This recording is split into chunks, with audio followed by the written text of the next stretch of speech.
Hello aspirants, a very warm welcome on the YouTube channel of ANALYST IAS. So our today's topic for discussion in the bridge series are the Polity MCQs which came in the year 2019. Total number of questions which came were 11 questions. So we'll start with them. We have already completed our other bridge series. Next हमारा केवल economy का बचा है. So we'll start after this is finished. Question 1 says that consider the following statements. The Parliament Prevention of Disqualification Act 1959, it exempts several posts from disqualification on the grounds of office of profit.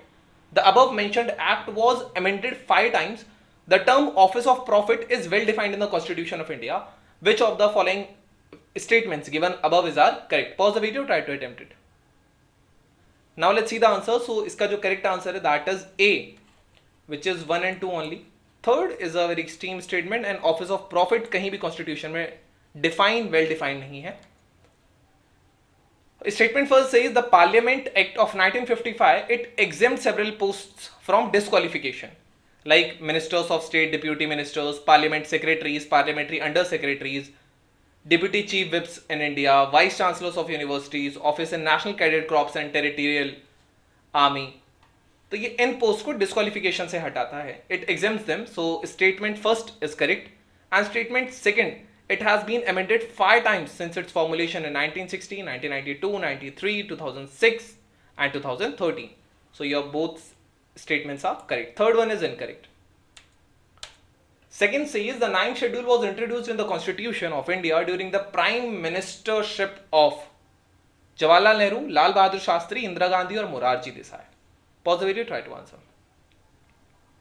Now let's see the answer.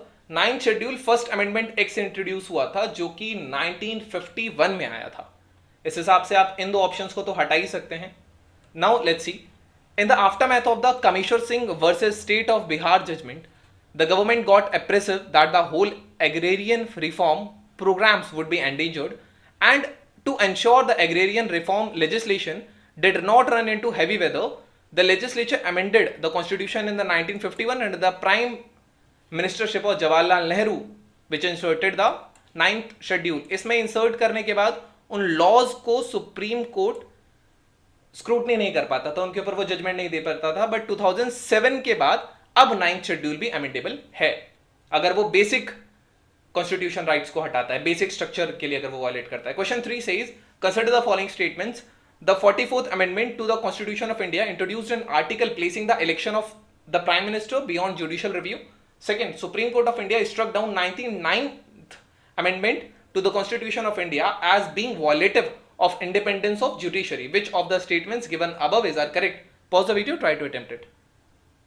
Now let's see the answer. So your correct answer to this is B, which is 2 only.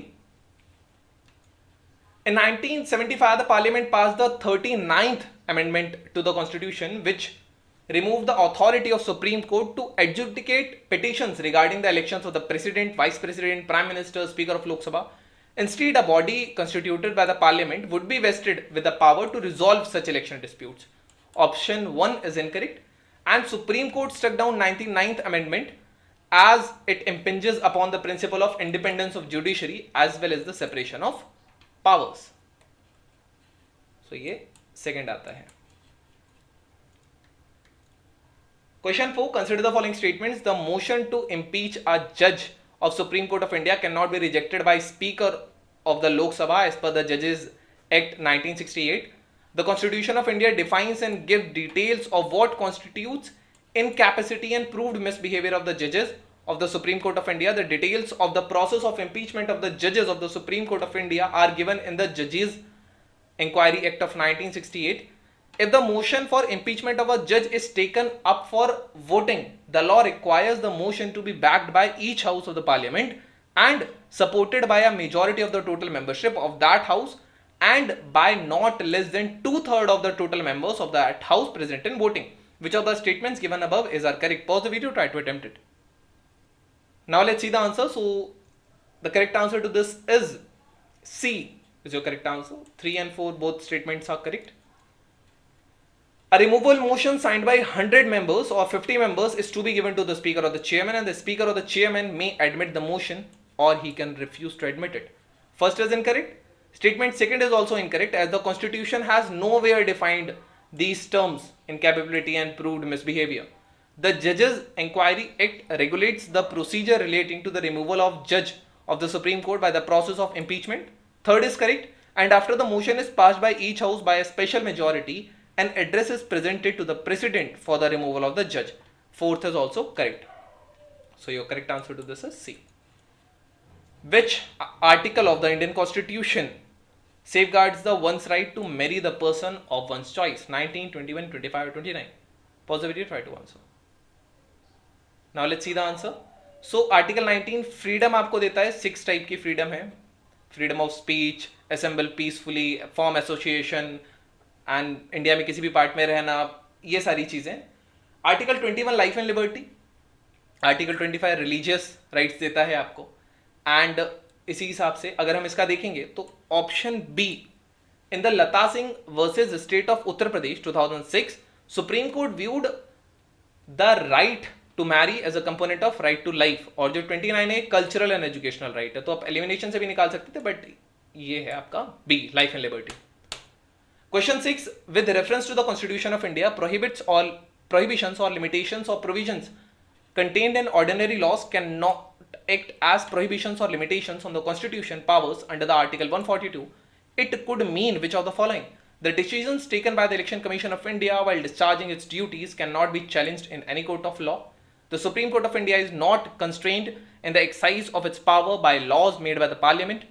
In the event of grave financial crisis in the country, the President of India can declare a financial emergency without the counsel from the cabinet, and state legislatures cannot make laws on certain matters without the concurrence of the union legislature. Pause the video, try to answer. Now let's see the answer. So your correct answer to this is B, which is second statement. Article 142 says the enforcement of decrees and orders of Supreme Court and unless as to discovery etc. The Supreme Court in the exercise of the jurisdiction may pass such decree or make such order as is necessary for doing complete justice in any cause or matter pending before it, and may decree so passed or orders so made so shall be enforceable throughout the territory of India in such matter as may be prescribed by or under any law which is made by the Parliament, and until the provision in that behalf is so made. So in such a matter the President may by order prescribe. So your correct answer to this was B. Question 7 says, with reference to the Legislative Assembly of a state in India, consider the following statements. The governor makes a customary address to members of the House at the commencement of the first session of the year. Second says, when a state legislature does not have a rule on a particular matter, it follows the Lok Sabha rule on that matter. Which of the statements given above is are correct? Pause the video, try to attempt it. Now let's see the answer. So your correct answer to this is A. The Article 176 of the Constitution of India enjoins that governor shall address both the houses assembled together at the commencement of the first session after each general election in the assembly and its commencement of the first session of a year, and inform the legislature of the causes of its summons. Statement 2 is incorrect, as in absence of rules in a particular matter, the Speaker of the State Legislative Assembly could decide the rules. Question 8. Consider the following statements about the particularly vulnerable tribal groups in India. PVTGs reside in 18 states and 1 union territory. A stagnant or declining population is one of the criteria for determining the PVTG status. There are 95 PVGTs officially notified in our country so far. Irregular and Konda tribes are included in the list of PVTGs.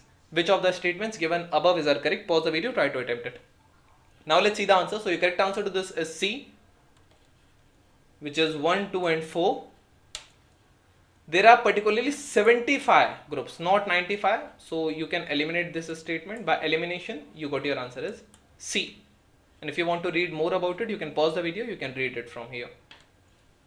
Question 9 says, with reference to the Constitution of India, consider the following statements. No High Court shall have the jurisdiction to declare any central law to be constitutionally invalid. An amendment to the Constitution of India cannot be called into question by Supreme Court of India. Which of the statements given above is are correct? Pause the video, try to answer. Now let's see the answer. So your correct answer to this is D. Both statements are wrong.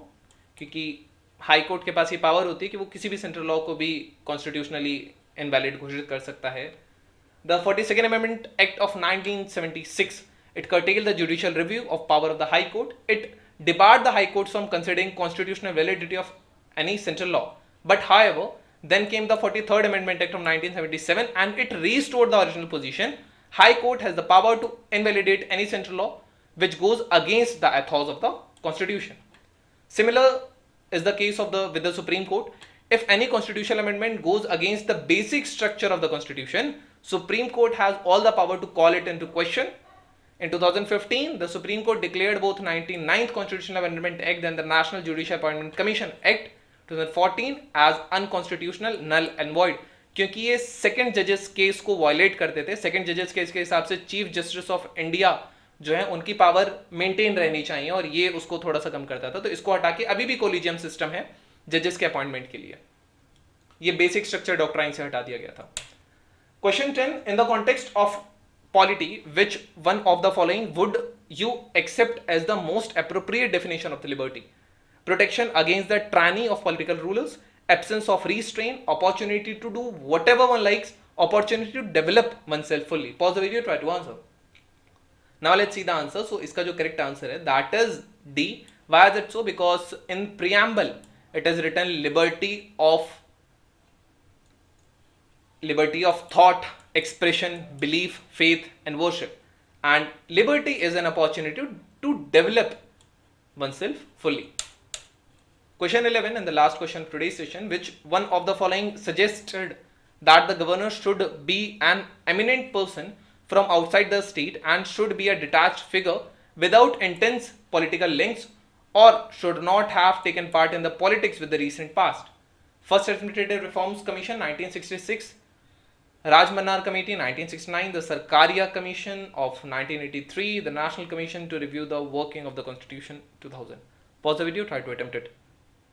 Now let's see the answer. So your correct answer to this is C, Sarkaria Commission.